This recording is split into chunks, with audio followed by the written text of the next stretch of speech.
Hai, senang bertemu kembali saya dengan Mr. Sony. Pada kesempatan ini, kembali kita akan sama-sama belajar bahasa Inggris. Sebagaimana yang kita ketahui, bahasa Inggris memiliki 4 ranah, yaitu kemampuan kita untuk mendengar, berbicara, membaca, dan menulis. Kali ini, saya akan mengajarkan kalian semua bagaimana kita menggunakan kemampuan menulis lewat penggunaan simple present. Cara kompetensi yang akan dipakai pada saat ini, yaitu lewat kemampuan menulis, yakni mengungkapkan makna dalam teks tulis berbentuk deskriptif. Kompetensi dasarnya, mengungkapkan langkah retorika dalam teks dengan menggunakan pola simple present secara sederhana. Lewat pembelajaran ini, siswa diharapkan dapat memahami penggunaan kalimat berbentuk simple present tense. Yang kedua, siswa bisa menyusun kata dan kalimat menjadi benar dan teratur secara tepat. Dan yang ketiga, siswa menyusun kalimat sederhana berbentuk simple present. Let's take a look at my family tree, and you can see my family and me. Let's take a look at my family tree. I love my family and they all love me. And if you look at my family tree, you can see how they're related to me. Let's take a look at my brother and me. Can you see him on our family tree?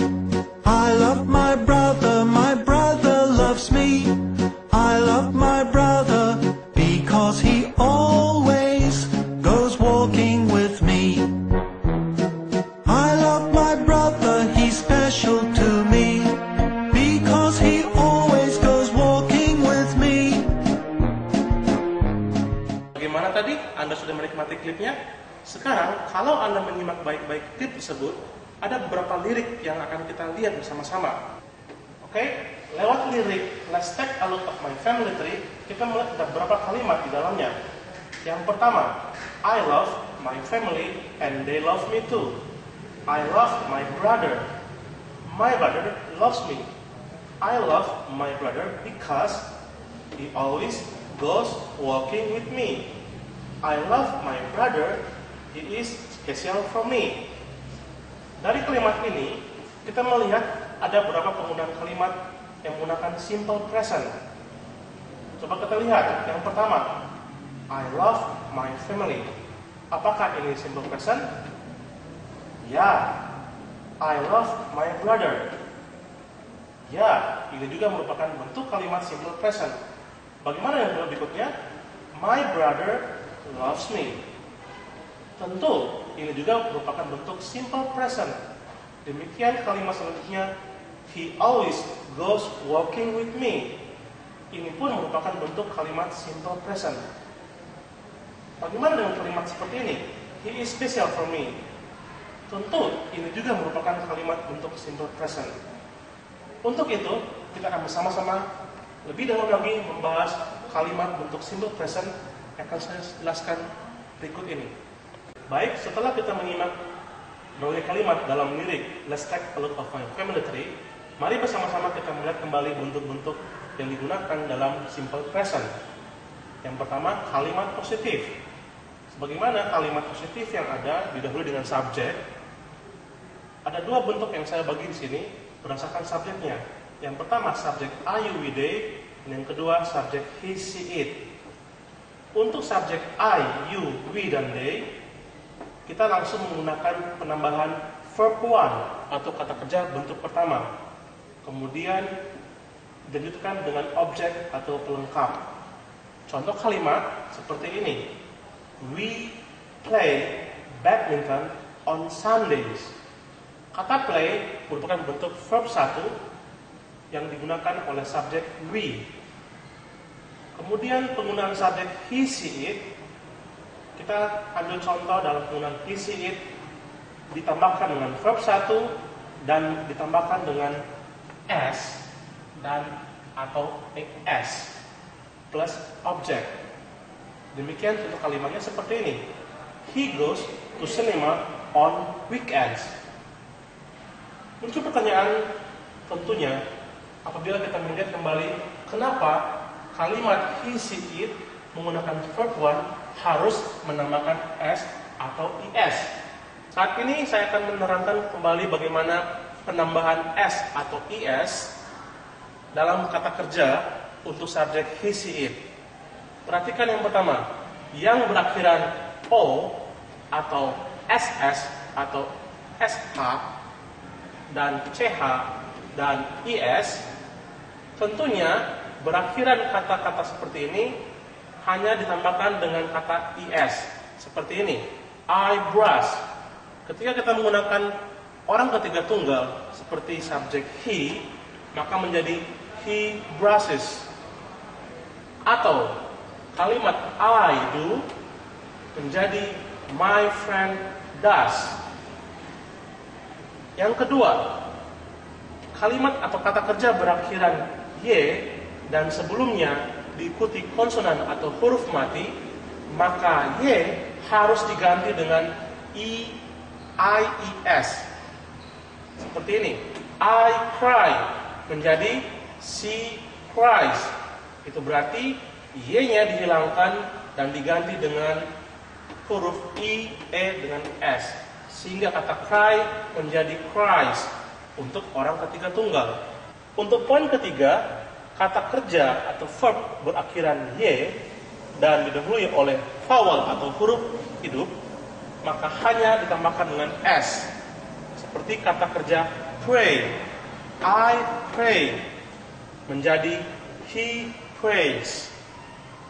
Demikianlah penjelasan penggunaan cara penambahan S atau IS. Sekarang kita masuk pada bentuk kalimat negatif dari kalimat simple present. Untuk subjek I, you, we, they, di sini perlu penambahan kata do dan not. Lalu ditambahkan dengan verb 1, kemudian objek. Untuk subjek he, she, it, itu menggunakan penambahan does dan not, kemudian tambahkan verb 1 dan objek. Perhatikan sekali lagi, kalimat negatif untuk subjek I, you, we, they ditambahkan penggunaan do dengan not, lalu verb 1 dan objek atau pelengkap. Untuk orang ketiga tunggal yang sering disebut subjek he, she, dan it ditambahkan dengan does dan not, kemudian verb 1 dan objek. Contoh kalimat dari konstruktif, we play badminton on Sundays menjadi we do not play badminton on Sundays. Untuk penggunaan he, she, it, dan does not, kemudian verb 1 objek, kita ambil contoh dalam penggunaan kalimat he goes to cinema on weekends. Kalimat negatifnya menjadi he doesn't. Apakah go atau goes? Ya, benar. Go. Kembali kepada kata kerja bentuk pertama menjadi kata kerja go. Karena kata goes tidak lagi dipakai. Sudah ada does dengan not. Sehingga menjadi he doesn't go to cinema on weekends. Bagaimana? Mengertikah kalian? Baik. Sekarang kita masuk kepada kalimat tanya. Untuk kalimat tanya sangatlah sederhana. Jika kita menyimak kalimat negatif penggunaan I, you, we, they dengan penggunaan do not dan he, she, it dengan penggunaan doesn't, maka demikian pula kalimat tanya. Pada awal kalimat kata do, kemudian dilanjutkan dengan subjek I, you, we, they, lalu verb 1 dan objek. Untuk he, she, it didahului dengan kata does atau verb does, kemudian subjek he, she, it atau orang ketiga tunggal, verb 1 dan objek. Sekarang kita ambil contoh dari kalimat positif untuk penggunaan do.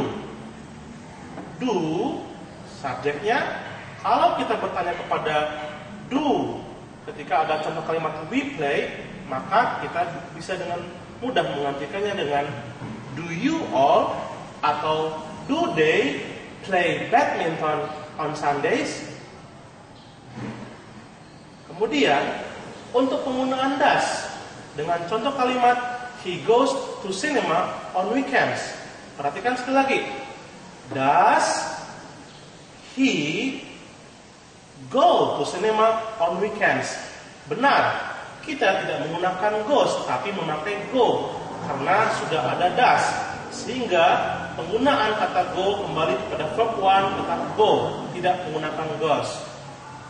Does he goes, bukan itu, tetapi does he go to cinema on weekends. Bagaimana? Apakah Anda sudah memahami materi simple present tense? Saya berharap pasti Anda sudah bisa. Semoga lewat materi ini akan sangat membantu kalian dalam menghadapi materi-materi ke depan nanti lewat pelajaran bahasa Inggris. Terima kasih, saya Rian Kesoni, dan sampai jumpa. Bye!